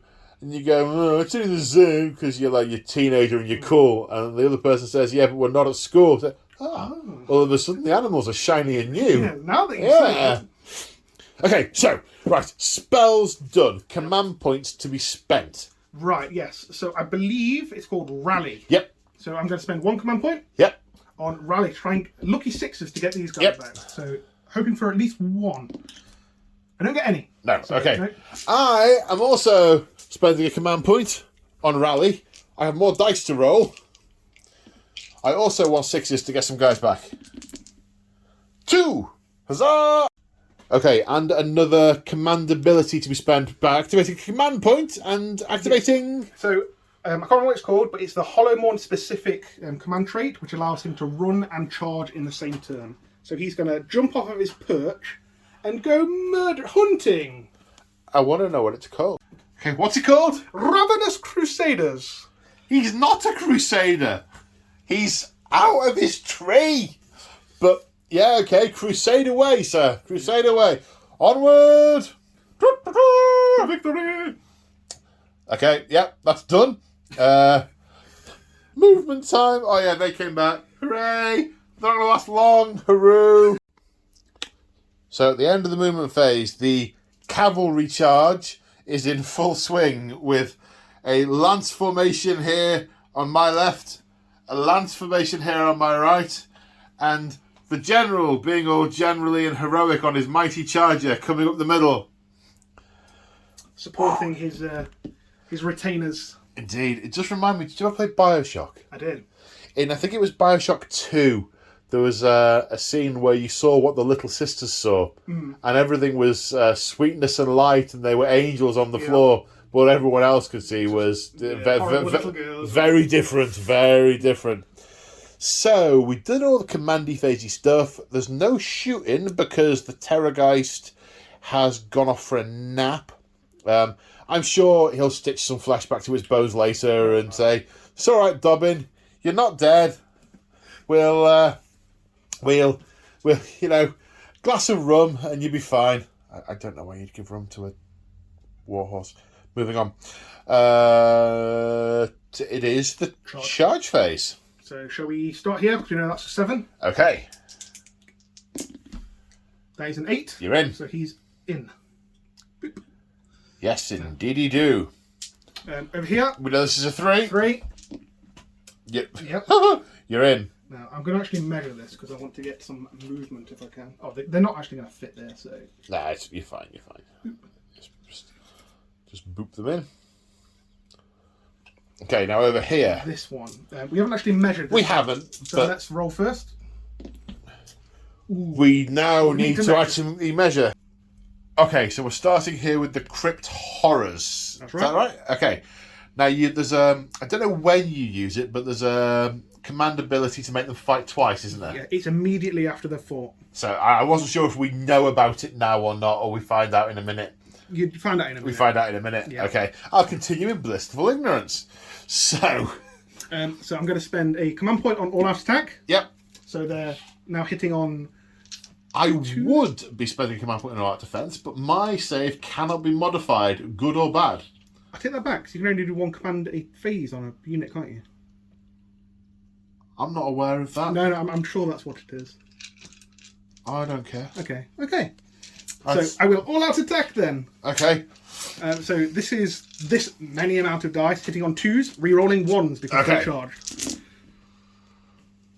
Reroll those ones. Yep, that was a hit, wasn't it? Yeah. Okay, so they all hit. They all hit. And it's 3s to wound. Yep. And 6s do 3 damage. Okay. So you've got 2 there, bud. Oh, sorry, yeah. So 2, 4, 6, 8 wounds at 2 damage and 1 wound at 3 damage. So 1 of 3, 5 plus save. No. So that's 3 damage. And then, was it 8? 8 at 2 damage. Saving on 5s. Save 2. So that was 3, 4, 5, 6, 7, 8, 9, 10, 11, 12, 13, 14, 15. Okay, it's 5 left. You fighting again? You'd have to remove the models first to pile in. You might. Oh, right, okay, yes. Okay, so what Joe was pointing out there was that I could have taken off all the ones at the front, so actually I was too far away to be piled into and attacked. But as far as I was concerned, these guys are heading in that direction. They're the ones that are being killed at the front, the others are floating through and piling up. If they'd be coming this way and retreating backwards, I'd have taken off the ones nearest them. Yeah, makes sense. But I didn't, so I haven't. It's just that in my mind, the ones at the front were getting killed first, but obviously, as you say, they're coming forward. It's all pretty abstract. Yeah. So for me, it's about intent. Cool. So shall we go again? Let's go again. Okay. So reroll the 1 and 2. Okay, so 1 miss. And then 3s. Wow. So that's 2, 4, 6 at 2 damage and 2 at 3 damage. 2 at 3 damage. Unit's gone. Okay, so activating the... because it's my go. Activating the Grimghast Reapers. They've piled in, and they've all moved to the nearer to the enemy than when they started, as per the piling in. But I've done it in such a way as to bring them wholly within 12 inches of the chain ghast. These. So they're now affected by the Spirit Torment's ability. So they're going to reroll 1s to hit. Once they put a command point on all-out attack. So they're going to have +1 to hit. They're also in range of the +1 to wound from the this guy. So I have to do the slashing sides first, then the death knell. So 2 attacks each of the slashing sides. Are going to hit on 3s, re-rolling 1s.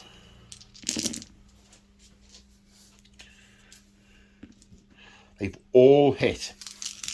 Now I'm going to wound on 2s because the base to wound is 3 and the lantern is all lovely and cozy.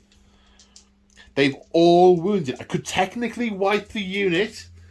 Rend of -1. So is the base 4 up or 5 up? 5 up. 5 up, so 6s. And how many wins is that? 12? 12, yeah. Okay. I think there's 12 last there. 2, 4, 6, 8, 10, 12. Okay, here we go. Good luck, sir. Thank you. Got one cocked. Okay. So 11 wounds. However, they are within 12 inches of the Archregent. Do they have to be wholly within? Let's check. Let's check that. It might matter. It might do. Okay, so we checked, and similar to my ability to shrug off wounds, you've got to be wholly within 12 inches, and it's about 1.5 inches out. So there's no shrugging going to happen there. I now have, before we remove the models, as part of the same action, I have 1 attack with a death knell. Now that hits on 3s normally, so it's going to hit on 2s, re-rolling 1s to hit. Then it's going to wound on a 2. It wounds -1, so it's saved for 6. We don't make it. And it does 2 damage. And then, because it's killed a model, inflicts a mortal wound. But there was no one else. Only 1 wound left. Yep. I got him! Sorry, I really, that was quite unexpected. No, I'm impressed. We're fairly solid over here. It's a shame that I've built my entire strength completely away from all the objectives. Yes, I mean, let's be honest. Mistakes have been made. Yeah, Mistakes have been made. Well, I mean, we're not doing Nagash proud here, but yeah. You get points for trying. Points. Yes, indeed. Points for effort. Yeah.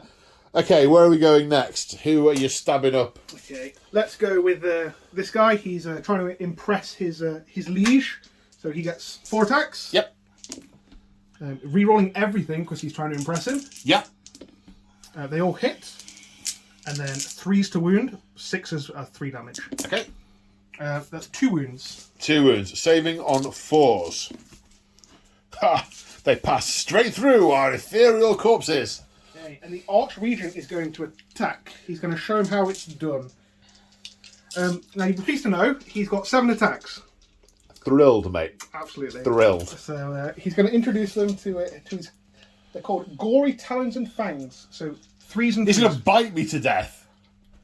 And claw you. Okay, right. So 3s. He doesn't get a reroll. Okay. So that is a lot of 5s and 6s. This is a lot of 5s and 6s. Are they in any way significant? No, it's still a lot of 5s and 6s. Good.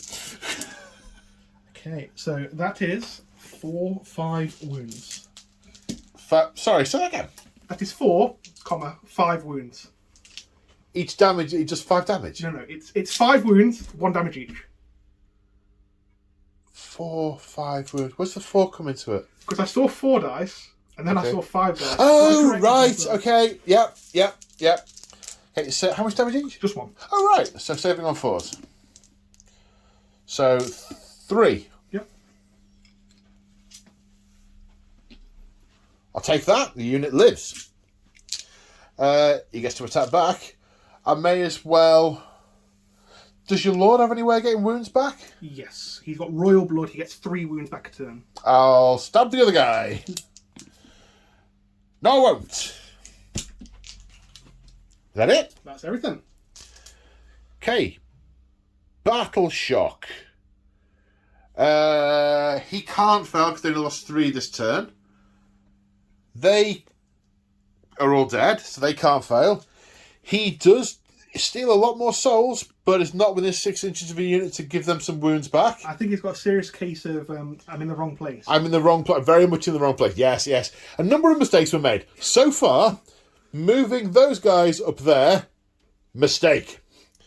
Not fighting twice on the Terrorgeist, mistake.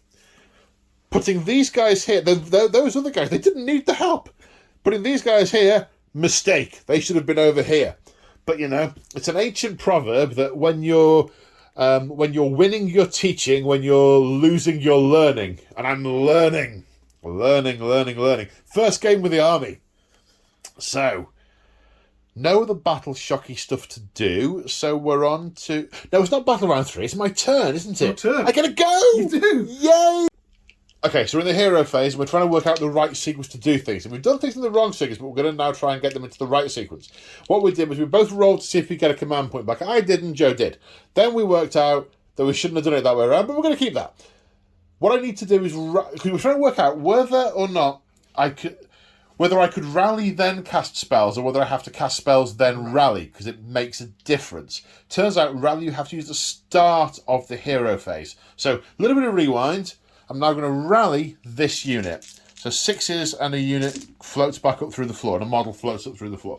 Okay, 1. 1. Right, now it's spellcasting time. I'm going to attempt to cast Spectral Lure again. Now, do I want... This hasn't made the choice easier. I could potentially get 6 back in that unit with their 2 attacks each. Or potentially get 3 back in that unit with their 2 attacks each. Ooh.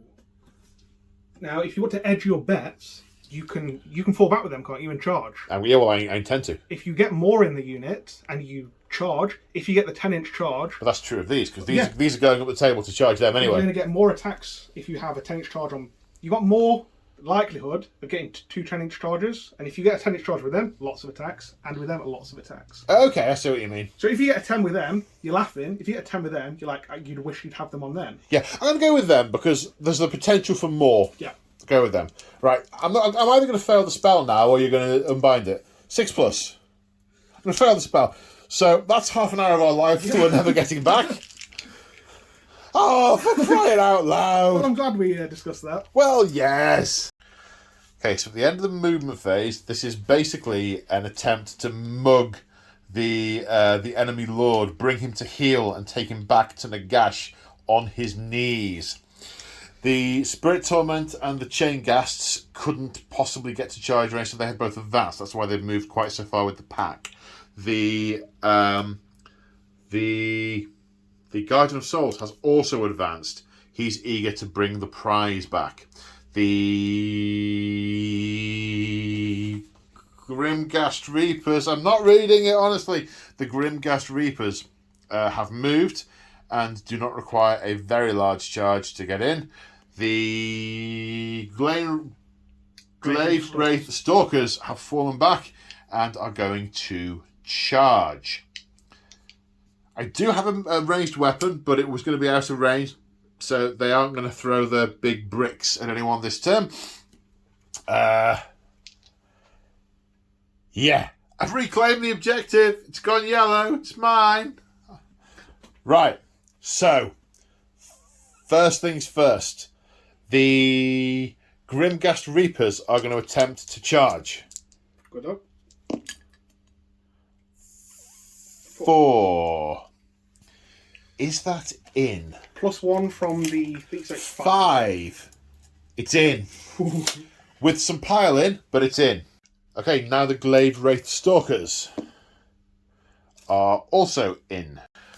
Okay, so the Grimghast Reapers, they've piled in. They're in range of the Spirit Torment and of the Guardian of Souls, so they're going to, and we've gone for full out attack. Joe has gone, unsurprisingly, for full out defense. He's sort of, whoa, parry, shield, parry, armor, chest, breastplate, shield, sword. He's a little bit delusional. A little bit. Okay, so I'm hitting on 3s, re-rolling 1s. With 14 attacks, the death knell will follow. No 1s. Yep. Sorry, just checking. Yep, making brain. They all look alike. Yes, very much so. Wounding on 2s with no reroll. So that's 5, 10, 11 saves, sir. +1, -1, so saves of 4. 4+. Oh, that's not a great... That's a pretty decent roll. I know. That is 5 wounds. So he's got 2 left. Okay. But I ignore them on 6s. Okay. Because of his Deathless Courtiers. So it's 5 wounds on 6s. Nope. So he's on 2 left. Okay. Right, now the death knell, which will hit on a 2, re-rolling 1s. It will wound on a 2. He's really tense in the room. Yes, and then... -1, so 4 plus save. 50-50. No. 2 damage. Okay. Which he can shrug on 6s. Oh, he goes down!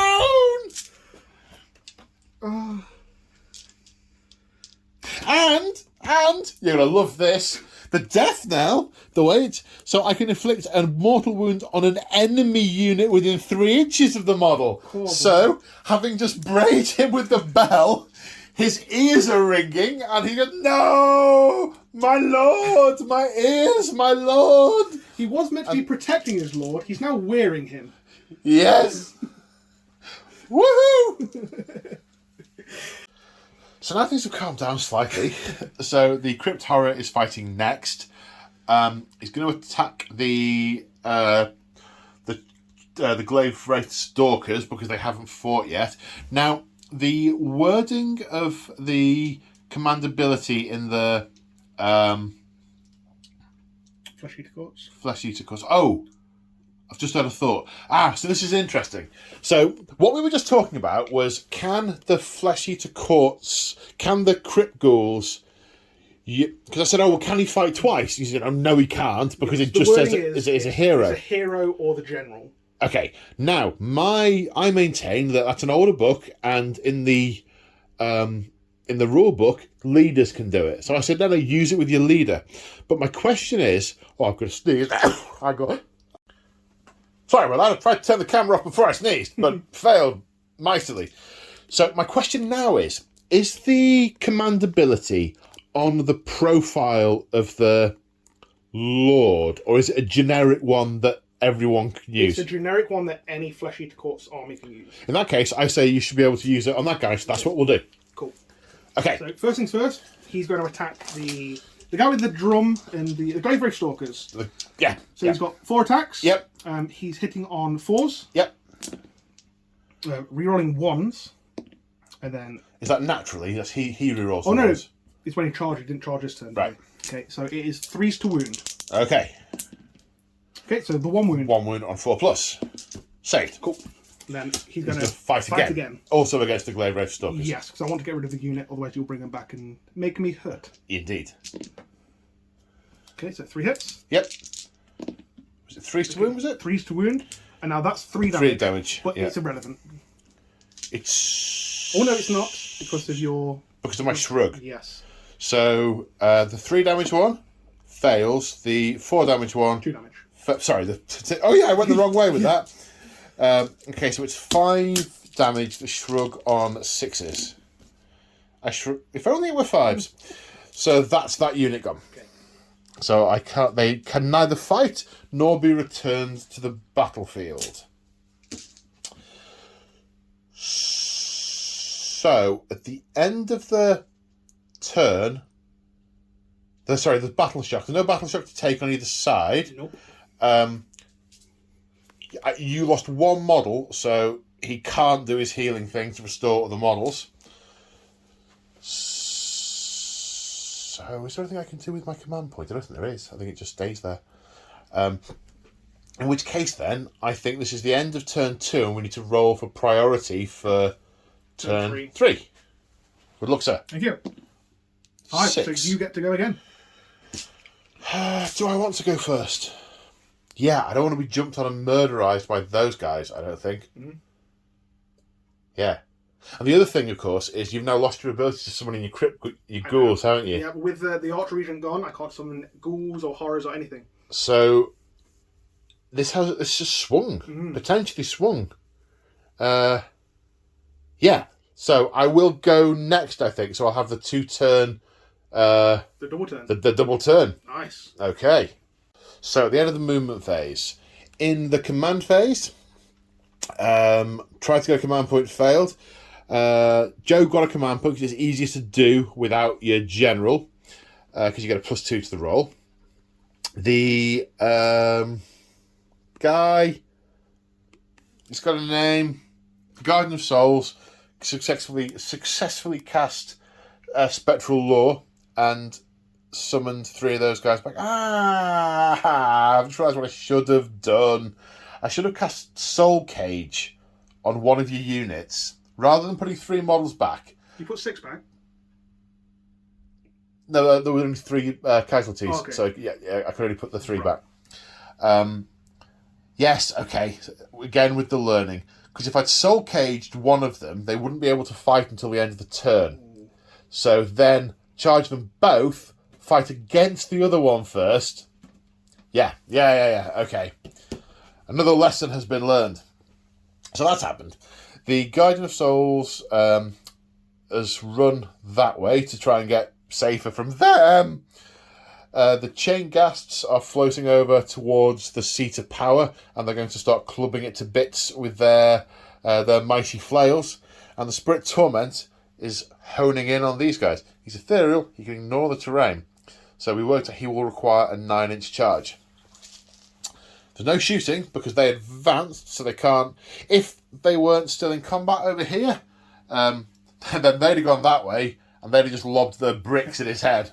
But they are, so they didn't, so they won't. So charging in. No, they're already in. There's no charge there. So it's just the Spirit Torment needs a 9-inch charge, potentially with a reroll. Definitely needs a reroll. Onward to victory. No, No, not today. not today. He's obviously tried to go underground, and there's some kind of warding that maybe these guys in here are Sigmarites and they've warded the building, and he's just hit himself on the wall. Got ow, trying to find his way around the underneath of the house like a mime. I can imagine the guys living in here. They've done all they can to guard themselves from the flesh eaters, and by proxy, the Nighthaunt as well. He's just trying to float through the building and cracked his head. Yeah. Ow! Okay, in which case then, I pick a unit to fight? Yes. Because we're in the fight phase now? That's right, isn't it? I'm not 100% sure. Let's check Is that. It's one of us. It's what, well, quite. Okay, so the Grimghast Reapers have piled in. And I was thinking of using all-out assault, but it seems churlish at this point. I wasn't anticipating being in range of the Spirit of Torment, but I'm in range of the Spirit of Torment and the Garden of Souls, so I'm going to be hitting on 3s, re-rolling 1s. Reroll that 1, dig out these 2s. I'm going to wound on 2s. Sorry, were you wanting to go all out defence, or have you written Dennis off? Yeah, I'll all out defence. Okay. Just in case. Drop dice don't count! Wounding on 2s. Well, it's just as well. That is a lot of 2s. 5, 10, 14, sir. At -1. Okay. And then there's the bell. That bell's killed the dragon. It killed your general. Yeah. And now it's going to kill Dennis. Well, he's definitely bloody rang mad. Oh, yeah, come on. 5s. Right. He No, goes home. sorry, bud. We were just discussing earlier. If he survives, he's getting a name. And no name for you. So at the end of I was going to say Lord's Nighthaunt's turn 3, the battle has most definitely swung. I mean, we were talking about this earlier, and I was saying I've lost this because I've screwed some stuff up. But yeah, let's save that for the post-match analysis. So it is Flesh Eater Court's turn 3. Okay, so not much happening in the hero phase. No command points created. No stratagems used. No Hero ability. hero ability. They're not stratagems. They're and the crypt horrors are cresting the corner of this building, looking for revenge. They can see their lord being hacked at with these guys, much like an empty hobbit's bed in The Prancing Pony, or a barman in Shaun of the Dead. Except with an ironic twist that it's the dead guys on the outside and the living guy kind of ish in the middle. Anyway, I've digressed enough. It's a 4-inch charge. Okay, it's a 4-inch charge. Good luck. But with a might have something sneaky if we roll really high. Okay. So Good luck. it's a 6, which is a 7. So Okay. I want to measure, see if I can do my sneaky thing. Okay. Okay, so the ghoul, the horrors barreling over the fence and into these ethereal forms. Joe, you're all out attacking? I'm all out attacking, yeah. I could all out defense. All it would do would be deplete my command point total. Because my save can never be modified. Never modified, never modified. Okay, so all of these attacks hitting on 3s. Okay. Re-rolling 1s because I charged. Good luck, sir. Thank you. We roll those ones. Okay, so that many misses. Oh, man. Yep. So 3s to wound, and 6s do 3 damage. Okay, so you'd be pleased to know there's only 3 wounds. Oh, man. What a time. I mean, that would have been a hero It moment. would. 2 get through. Okay, so that's 4 damage. Shrugging on 6s. So 3 die. I'll take these 3. Unfortunately, I don't get to fight again against the... Now, you wanted to pile into the Spirit of Torment, didn't you? did, yeah. But I will fight again for my last command point to try and wipe these guys out. Okay. Good luck. Again. I wish you better luck than you just had. Yeah. Okay, so let's re-roll the 1. Okay, a better hitting this time. And now we're looking for, I don't know, bunch of 6s would be nice. 1 6. Okay. 2 6s. Is the 3 a pass? Yep. 3 to win. Yep. Okay. So that's 4 wounds at 2 damage, 2 wounds at 3 damage. Okay, so the 2 at 3, 4 plus. 1 pass, 1 fail, so that's 3. I'll put it in power. And it was 4 at 2, wasn't 4 it? at 2. 4 plus. So 2 get through, so that's another 4. So the 7 would need to shrug 1. Good luck. No. No, none. They go down. None. That's the unit. So at the end of turn 3, the battle round 3, the game has flipped again. And yeah, a lot is going to depend on the priority roll for turn 4, because if the Spirit Torment gets jumped on, he'll die. If the Spirit Torment does the jumping... The thing is, because he's got a -2 rend weapon, and they've only got 5 up save, so if he gets in, they're not getting a save, so he'll hurt them. Yeah. But he can't do enough damage to kill them. No. Not to wipe them. Oh, man, let's do it. Let's roll. Yep. Okay, best Same of luck. time? Yep. Okay, go. Yes! Oh, bother. So the Crypt Horrors, fresh from avenging the death of their lord, who is still drawing breath at their feet, they bound over his body before... The other Crypt Horrors are defending him with their final breath, and these bound over them in the knowledge that he is safe and secure at the moment, as they intend to tear apart these other... No, they intend to chivalrically duel down these interloping miscreants. That sounds about right. Yes. So, you've moved, we've heroed. Yep. Charge! Charge phase. So, let's see what we get. That is only a 4. Well, thankfully, they're 3 inches away. So, these guys are going to go into him. And if you will notice, they've not gone into the one. They're going to go near both of them, because they're going to try and kill them all with their feeding frenzy. How does that work? So, they're going to... yeah, you're probably right. Because they'll have to pile in towards the nearest model, and they'll be out of coherency. They will. You're right. Yeah, I don't think you can do that, bud. Yep, no, that's fine. So they're all going into him. Okay, then they'll pile in. So, sorry. Boop, boop. Oh, that was something we did in the command phase. I put his finest hour on him. That's what started off on that 30-minute ramble that we've just had. Yeah, absolutely. Yeah. Where we've planned the next 5 games. Sorry, just coolness, and I'm gonna whiz round. In many ways, he should be here, doing his mime thing on how'd you get through this thing. Yeah, go for it, go for it. So they're going to all attack. So hitting on 3s, we're rolling 1s. That is 1-1.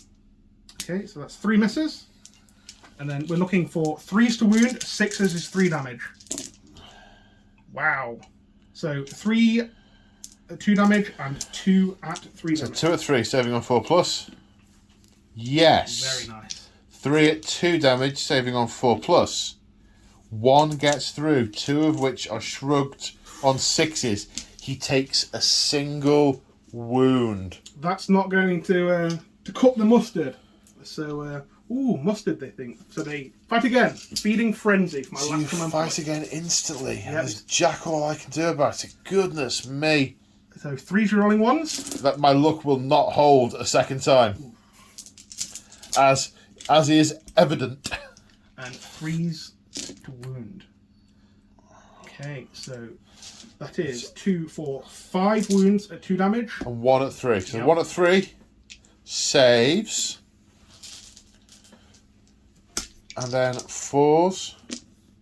He's done it. Oh my god, he has. He's only ruddy gone and done it. Shrugging? No, the insult was not added to the injury there. So, I'd even close the book. Hang on. Extreme close-up. Extreme close-up. Lady Ogden, no. Kunos Valentin, no. Spirit Torment. Got it. I'm in the room. Honest. Right, so he has 3 attacks. He hits on 4s, but he re-rolls ones. He rerolls ones. He rerolls ones. He's also going to get +1 to wound from the lantern and +1 from the from this finest hour, which won't take it below 2s. Okay, so sorry. 4s to hit. Rerolling ones. So one of them. 2s to wound. One gets through. Minus rend of 2. Yep, so I don't get a save. D3 for 2.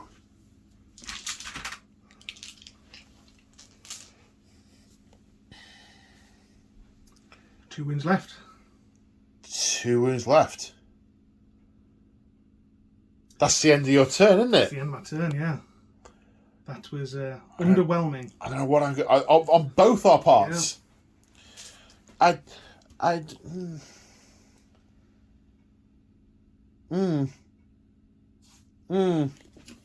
Thinking must be thunk.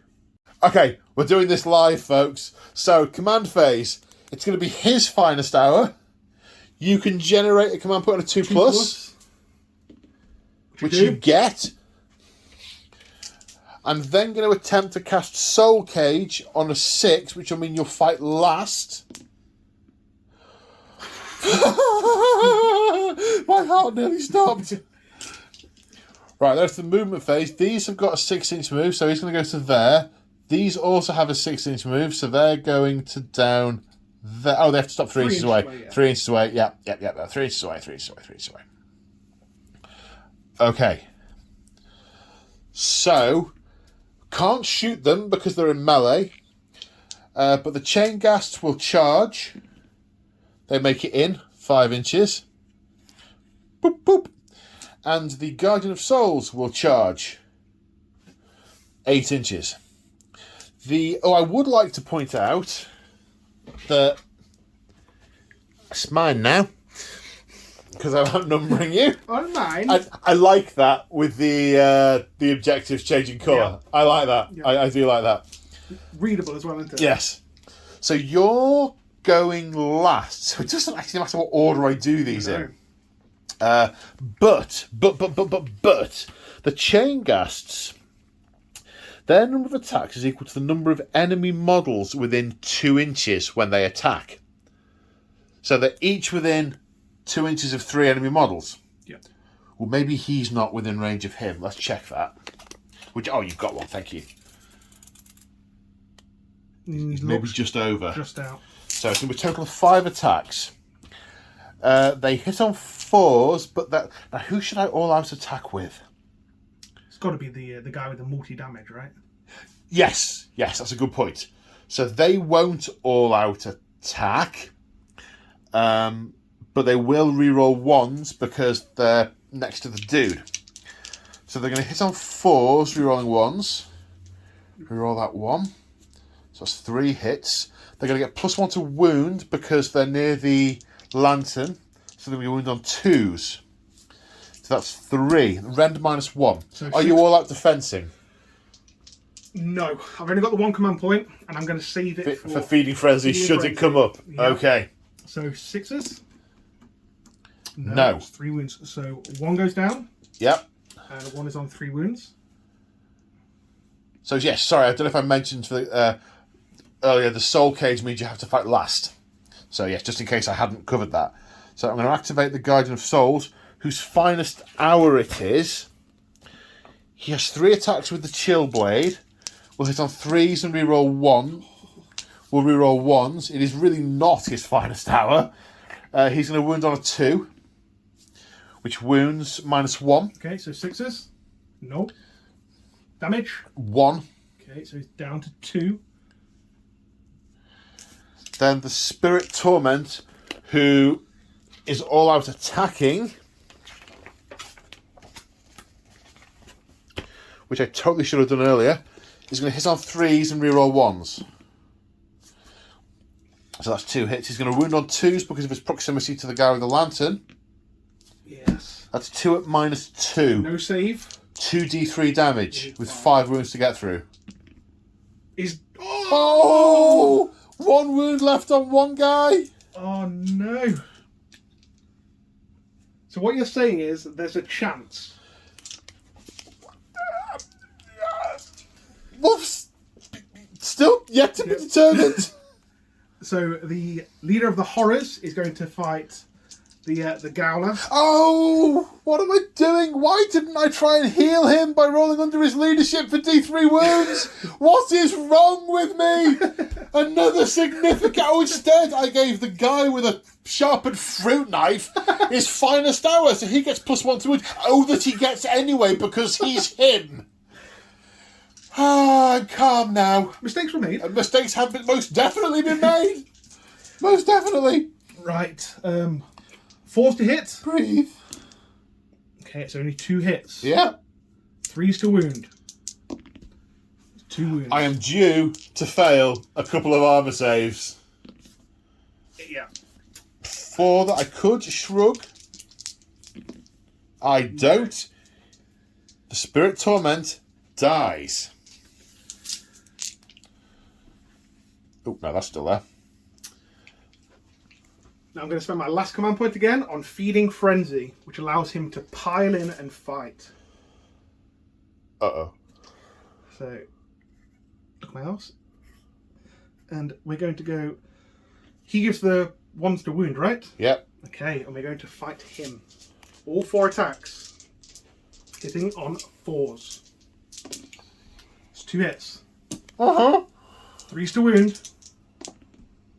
Just the 1 wound. Saving on a 4. It's 2 No. damage. Do I shrug them? No. So he has... this is so close. He has 4 with his Warlord trait, gives him an extra 1, so he has 5 wounds remaining.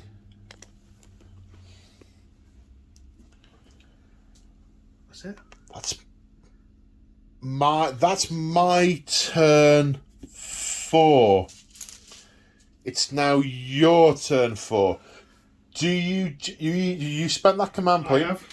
So I get 1 at the start of the turn, which I've got a lot I can't do anything with. Yep. But I didn't put the 1 in for the 1 I spent.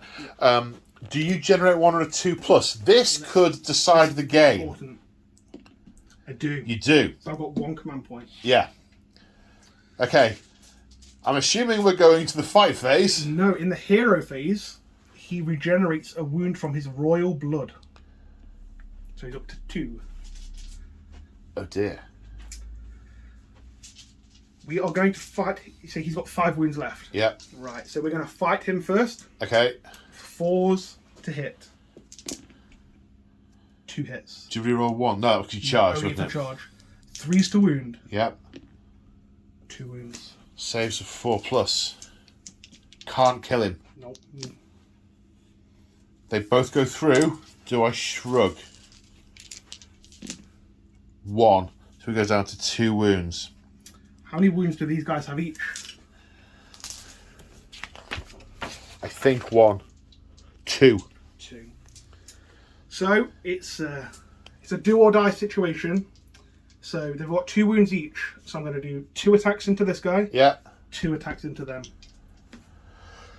My last command. Good luck. Into your hero. Which I mostly mean. Oh, we need them for wounding now, please. No. 1. Just the 1. Is that a 3 wound one though? That would have been. Yeah. But it's 2 damage this. 2 damage. 7 of 4. Pick a 6. Oh, he's down! He goes down.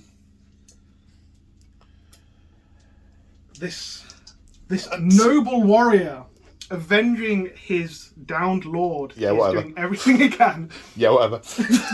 Yeah, all right. All right, whatever. The last 2 attacks into them. He's missed Just the 1. 1 hit. He's missed 1. He does wound. Save on a 4+. There Yes. you go. Use do a save.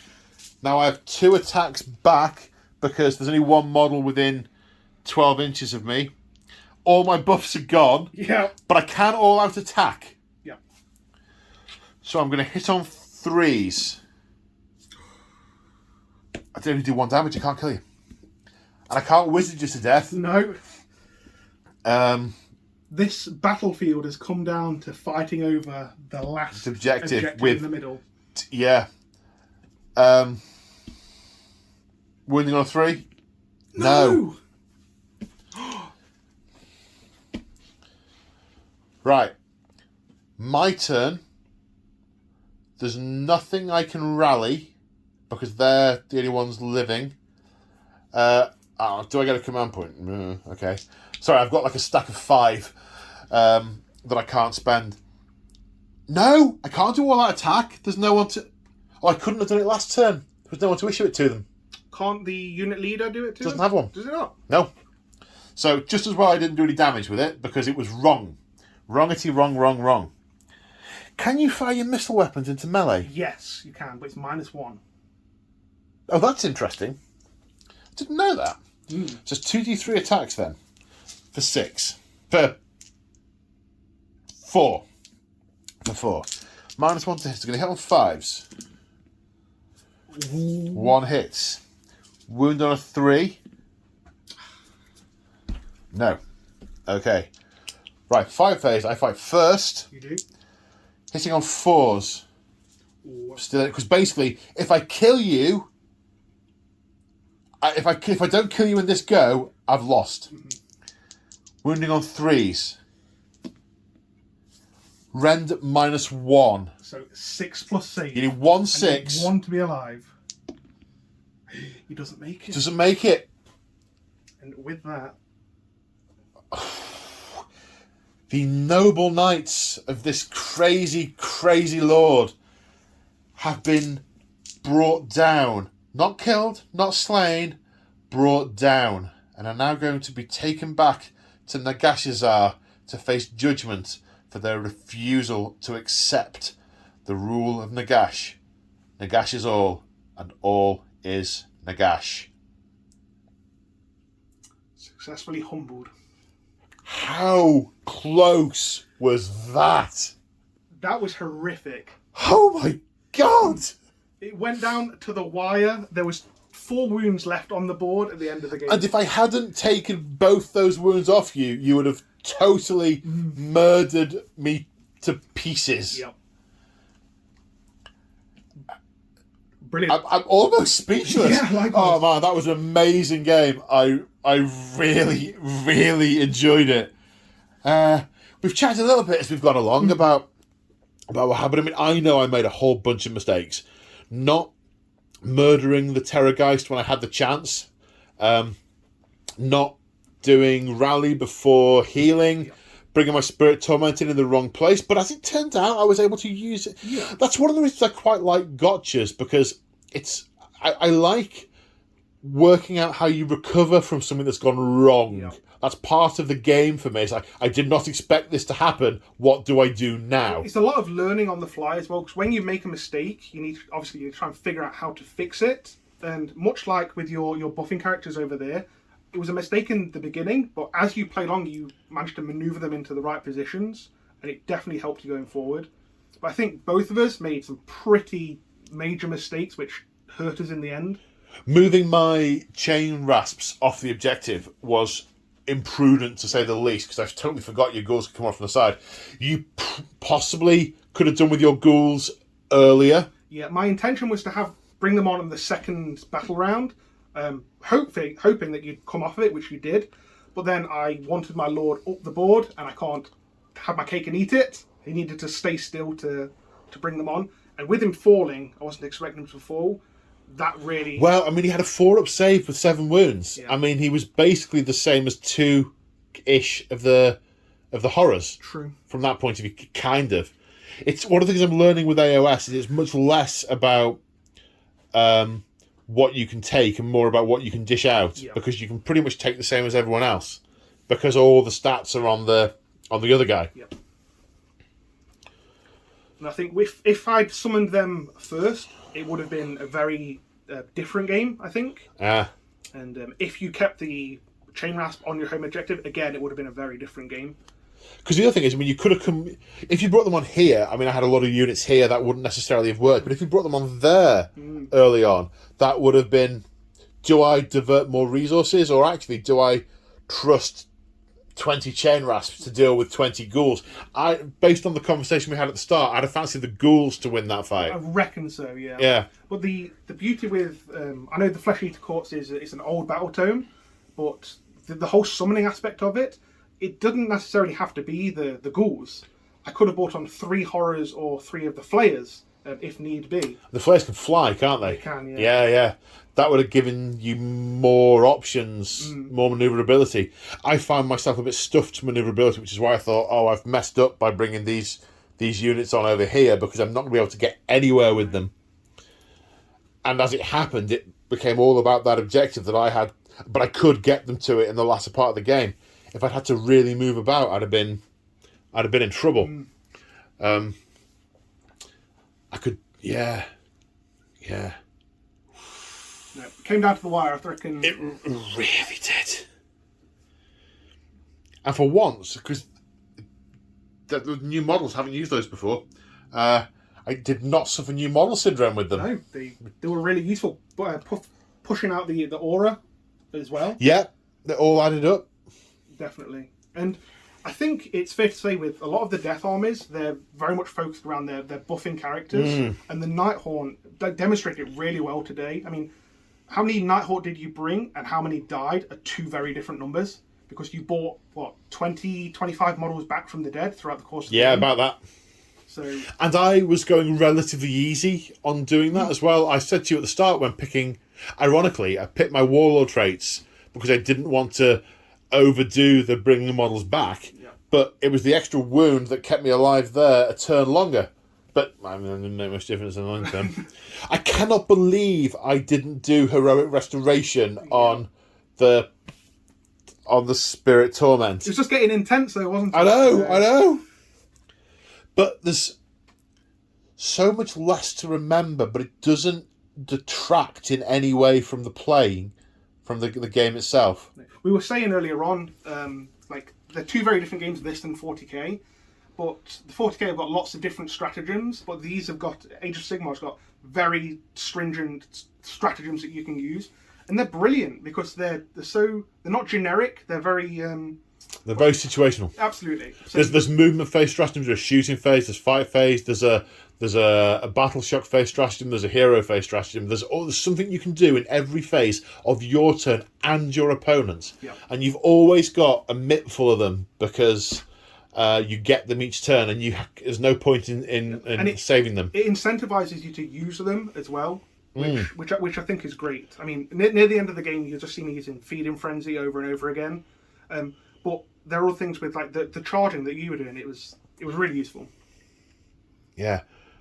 Well, man, that was a really, really, really good game. I'm already looking forward to the grudge match, the next step, whatever that might be. Yeah. And on that note, not bombshell, on that note, a quick bit of capitalism. If you like my videos and you want to support me, check out the description below for things like channel memberships. Level 1 membership gets you access to the community Discord, which you're a member of. I am indeed. Excellent. And level 2 gets you my exclusive videos, which are it's battle reports, painting videos, hobby vlogs, campaigns, and there's some AOS. There's it's mostly 40k, but I'm getting more AOS, more Aeronautica in there as well now. Also, if you shop at Element Games, another way to support me is to use my affiliate link below, which tells them you've come from me, and I get some kickbacks, which is super nice. And anyone who is already a channel member or already supports me, thank you very, very, very much. That's for helping the hobby dream grow and helping me enabling me to do this kind of stuff and this kind of content to put out on YouTube. I really appreciate it. And big thank you to Morton Joe for coming down to gaming with me today. Because it's actually a day's holiday you've got, isn't it? It is, yeah. This is holidays. Yeah. So, yeah, amazing game. Really enjoyed it. Thank you very much for coming. Hope you enjoyed it at home as well. And we will see you in the next one. Say bye, Morton Joe. Bye, Morton Joe. Bye.